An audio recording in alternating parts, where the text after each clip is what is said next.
There's some interesting stuff going on with Nintendo right now and live streaming, as you've probably seen in the news, other YouTubers talking about it, and really on Twitter it kind of blew up for a little bit too, after they sent out an email very early in the morning, which I did receive, and I read it, and I was a little confused when I did read it, because it didn't seem like a big deal to me, because, well, it doesn't affect me or anyone else I know, even on YouTube. Now, any of you who have followed me for a while know that I don't at all agree with Nintendo's policies on YouTube, much like other content creators who want to do stuff around Nintendo's IPs.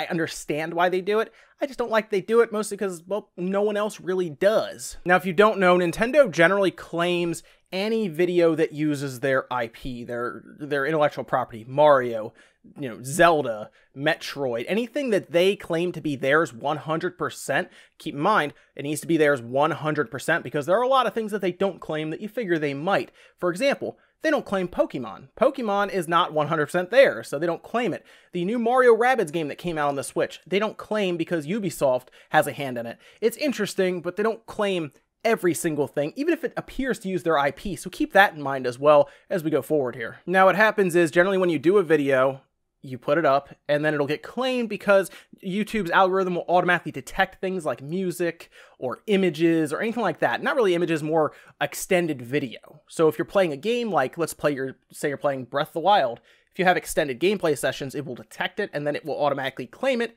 generally by Nintendo Japan, Nintendo of America, whoever. At that point, you have a few options. You can either leave it and let Nintendo take all of the money, which I think a lot of people probably just do that because they don't care at that point.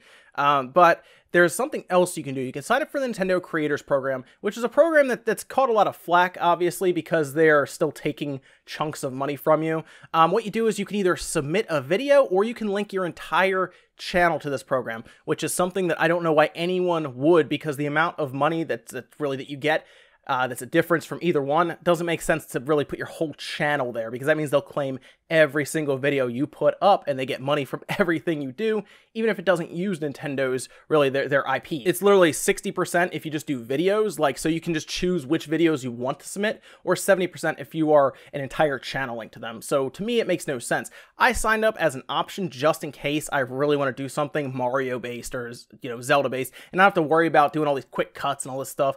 Maybe I just want to do a gameplay session. Maybe I have a live stream that I was doing that I just want to put up and let them claim it, and then I get some money from it. That's fine. I signed up as an option. I will just submit a video if I need to, and that's it. So with all of that, really for context, here is really the email with the fine print that they sent out. Live streaming on YouTube falls outside the scope of the Nintendo Creators Program. You cannot broadcast content on YouTube Live from the account you have registered to the Nintendo Creators Program. If you plan to broadcast content on YouTube Live, you have a couple of options. First, you can broadcast content on YouTube Live from a channel that is not registered to the Nintendo Creators Program, or you can cancel your channel's registration to the Nintendo Creators Program and instead register your videos containing Nintendo's IPs to the program separately. Videos which had previously been registered through your channel would need to be registered individually. So there's a lot of things to take from this. First, if you have partnered your entire channel to that Creators Program, first of all, why? That's my first question. Second of all, remove it immediately so you can actually live stream, because if that is what you have done, you've put your entire channel linked to Nintendo, you can't live stream, essentially. And there's a couple reasons why they're doing this. I do think the introduction of sponsorships have kind of affected them to the degree, because YouTube has kind of played around with that, and Nintendo realizes they can't get any money from that. If you get sponsorship from viewers, they won't get any money from that. But I do think, obviously, the controversies with live streaming that we've seen have probably affected them as well, because keep in mind, they can't control what's happening live. In fact, they can't even take money from ads that run live either. If you're doing things like how, for example, we might stream a Nintendo Direct, right? And we're doing our reactions, everything to it. It's a lot of fun. We can all watch together. They can't take any of that money, even though they claim it after the fact. They will then get money that runs on those ads. Sometimes if music plays, I remember they did a one from Imagine Dragons when they first showed it. That was actually blocked in a lot of countries because that pretty much, set off the algorithm to find it. It's like you were posting music that you shouldn't be. So you have to have already put your entire channel on the line with Nintendo for this to happen.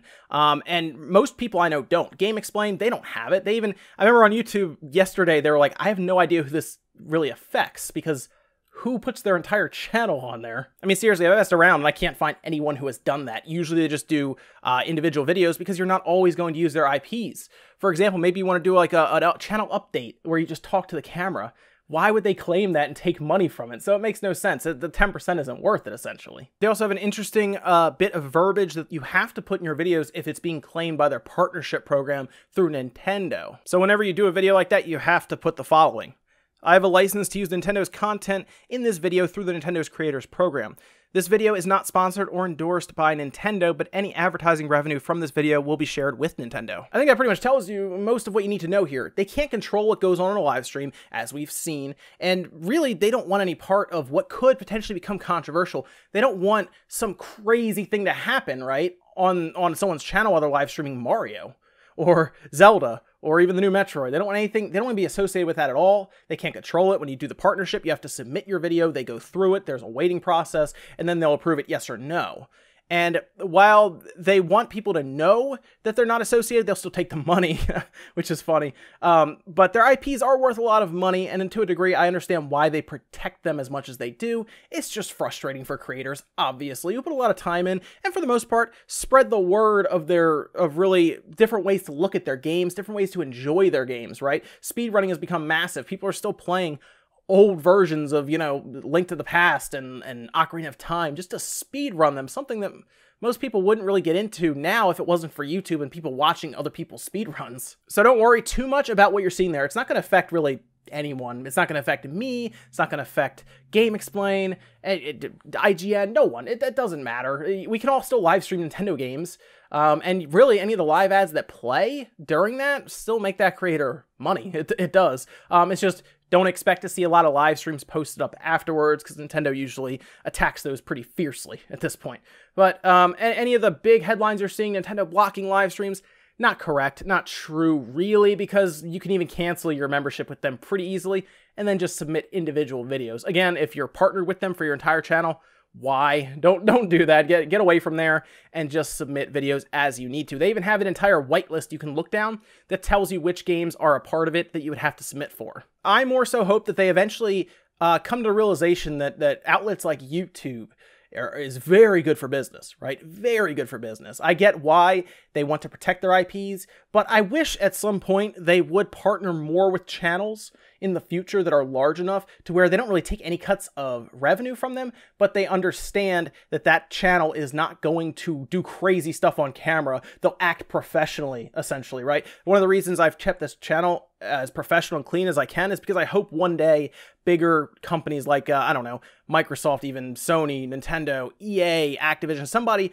will realize that YouTube is very, very important. Online media is very important. And maybe they start to do that, right? Where they start to say, hey, you want to have this exclusive look at this game that's not even out yet? And that's one of the reasons I think it is changing with Nintendo, but it's so slow. And I think there are people in Nintendo America, Nintendo Japan, who are kind of fighting each other right now. I mean, what happened with Metroid Samus Returns? They flew out YouTubers, the C&D, you know, Kind of Funny, Rogers Base, all these YouTubers went out there and played the game and then posted it on their channels, and it worked well. It got them a lot of viewership for Metroid Samus Returns. So I hope going forward, Nintendo looks at that and says, maybe this YouTube thing is worth more to us than the money we're getting by annoying these creators, right? By punishing them for showing our stuff. I think it's very important. And even going forward for Nintendo and any other, I mean, all the other companies treat YouTube like royalty. They love it when YouTubers show stuff. Even, I know Sony has had some weird issues in the past, but other companies, Activision and EA, they love it. They love when YouTubers cover their stuff. So I hope eventually Nintendo kind of gets out of this weird attitude they have and really go towards the future more so along the line of aligning themselves with YouTubers that I think fall more in line with their professional vision. Thanks, guys, for watching. I hope this shed a little more light on the entire situation and why it's not this massive bombshell deal, right? It's not a big deal. It's bad to a degree because they don't give you an option. If you're a channel that's partnered, you just have to not be partnered with them. But they're not blocking everyone from playing Nintendo games. It's a very, very small fraction of people that are affected by this. Thanks, guys, for watching, and I'll see you tonight for Spawncast.